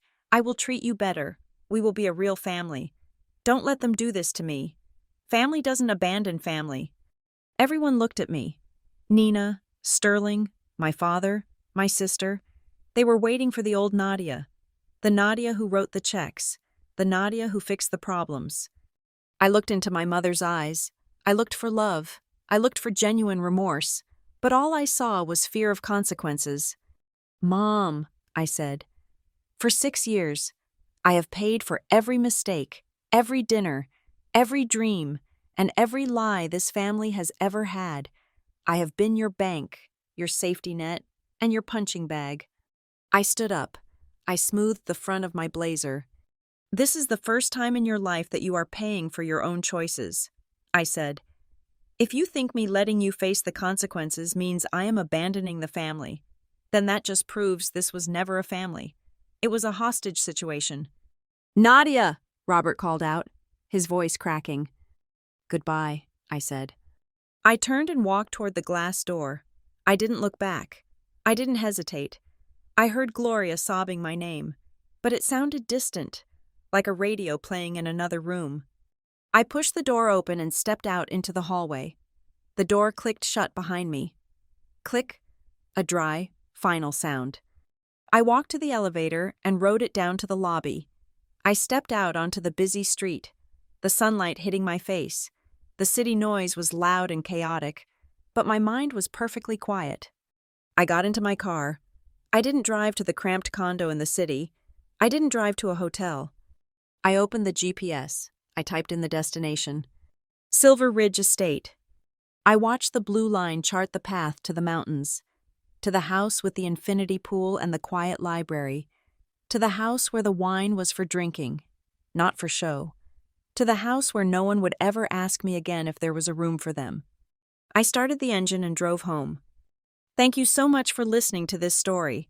I would love to hear where you are tuning in from. So please comment down below with your location and share your thoughts on Nadia's revenge. Don't forget to subscribe to Lila Revenge Stories, like this video, and smash that hype button so more people can hear this story.